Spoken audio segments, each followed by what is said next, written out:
धर्म के मुख्य धर्म ग्रंथ उपनिषदों का सार भागवत गीता में पशु हत्या पाप मानी गई है और मांस खाने के संबंध में स्पष्ट रूप मना किया गया है।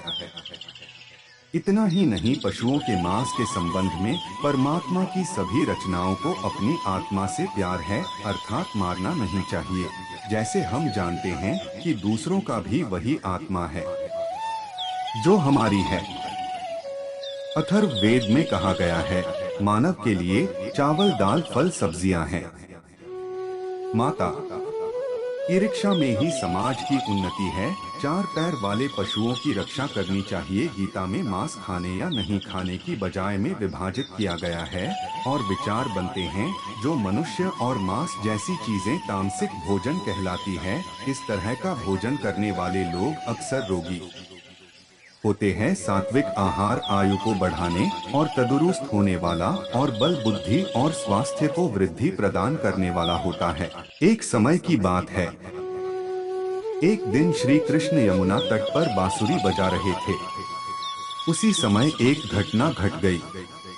एक दौड़ता हुआ वहां आया और उनके पीछे जाकर छिप गया। हिरण बहुत डरा हुआ था। तब श्री कृष्ण ने उसके सिर को सलाते हुए पूछा, क्या बात है? उसी समय एक शिकारी आ गया। ये मेरा शिकार है, कृपया आप मुझे प्रदान करें। तभी श्री कृष्ण ने कहा, हर जीवित प्राणी संसार में है। सबसे पहले खुद का अधिकार होता है, न कि किसी और का। ये बात सुनकर शिकारी को क्रोध आ गया। शिकारी ने कहा, तुम मुझे ज्ञान का पाठ मत पढ़ाओ, मैं इतना जानता हूँ। ये मेरे शिकार, इस पर मेरा अधिकार। मैं इसे मार कर खाना चाहता, अर्थात मेरा भोजन है। भगवान कृष्ण, किसी भी जीव को मारकर खाना पाप है। क्या तुम पाप के भागीदार बनना चाहते हो? मांसाहार पुण्य है या पाप, यह तुम नहीं जानते। शिकारी बोला, मैं आपके जैसा ज्ञानी नहीं हूँ, मैं क्या जानूँ मांसाहार। मैं तो बस इतना जानता हूँ कि अगर मैं शिकार नहीं किया तो मुझे खाना नहीं मिलेगा। मैं भी तो इस जीव का जीवन मुक्त कर रहा हूँ और मैं भी तो पुण्य का कार्य कर रहा हूँ। फिर आप मुझे ये पुण्य का कार्य करने मना कर रहे हैं। जहाँ तक मैंने सुना है, राजा महाराजाओं ने भी शिकार किया करते थे। शास्त्र में ये बताया गया। मेरे हिसाब से तो पुण्य, फिर मुझ गरीब को शिकार करना सही नहीं है। क्या निर्धन व्यक्ति के लिए पाप है?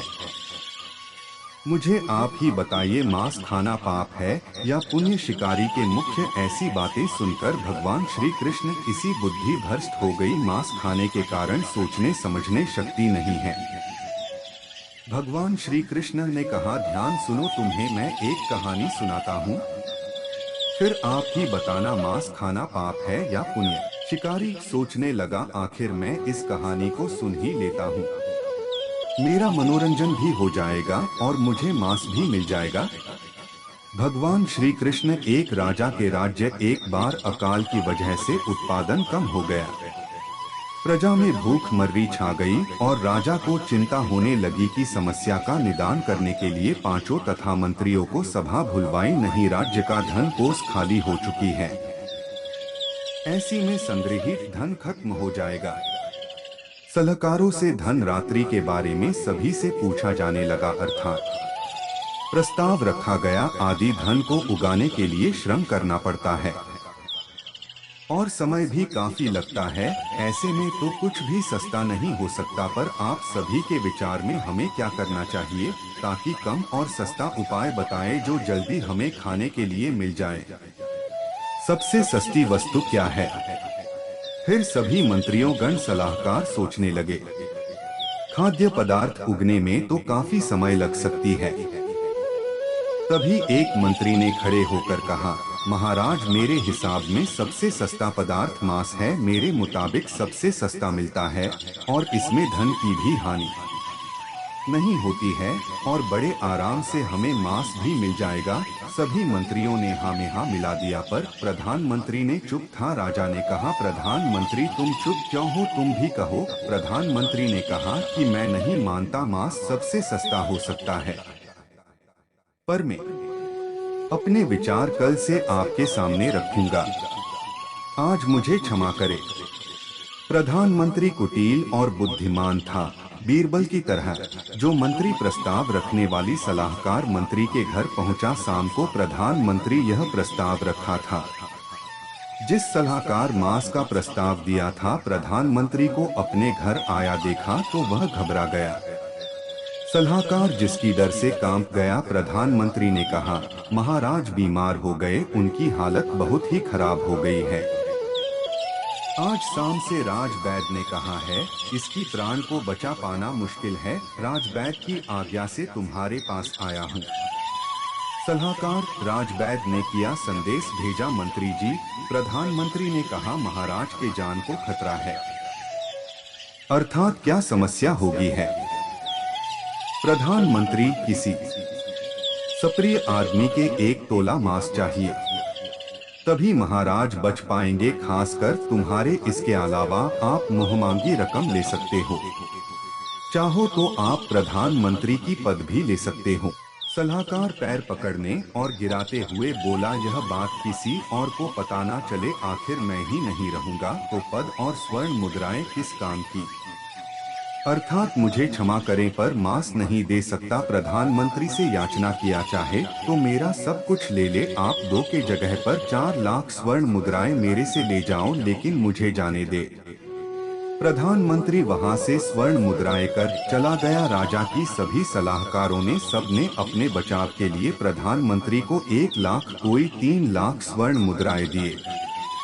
इस प्रकार प्रधानमंत्री ने इतनी धन एक ही रात में 1 करोड़ स्वर्ण मुद्राएं जमा कर लिया और सुबह होने से पहले ही अपने महल में पहुंच गया। अगली सुबह राजसभा में सभी समय से पहुंच गए, कोई भी किसी को रात की बात नहीं बता रहा था। थोड़ी देर बाद राज्यसभा में अपने चिर परिचित अंदाज में राजा आया और कहीं से भी अस्वस्थ नहीं लग रहा था। राजा को तो कुछ हुआ ही नहीं जैसे लग रहा है। सभी मंत्रीगण सोचने लगे, वास्तव में प्रधानमंत्री ने उसे झूठ बोला था। सभी के मन में यह विचार चल रहा था। तभी प्रधानमंत्री ने राजा के समक्ष 1 करोड़ स्वर्ण मुद्रा लाकर रख दिया। राजा ने कहाँ से लाए हो इतनी स्वर्ण मुद्राएं? प्रधानमंत्री ने जवाब दिया, महाराज अपनी जान बचाने के लिए मांस तो नहीं मिला, यह मुद्रा है। अब आप ही बताइए कि मांस सस्ता है या महंगा? राजा को बात समझ आ गई। उन्होंने प्रजाति अतिरिक्त परिश्रम करने का निवेदन किया और राजकीय अनाज भंडार में से निकालकर राजनीति का स्वर्ण मुद्राएं किसी कार्य के लिए और श्रमिकों के कल्याण के लिए कृषि गई। फल सब्जियां खेतों में हरियाली, मौसम अनुकूल हो गया। नजाकत कल्याण विभाग। इस तरह राज्य का खाद्य संकट का निदान हुआ।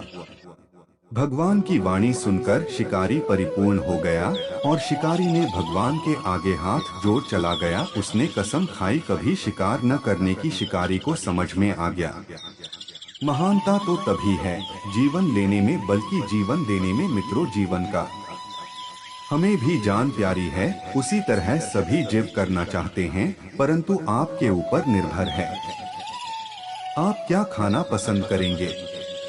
विज्ञान भी इस बात को प्रमाणित कर चुका है कि हमारे शरीर के लिए मांसाहार की अपेक्षा शाकाहार भोजन अधिक फायदेमंद है।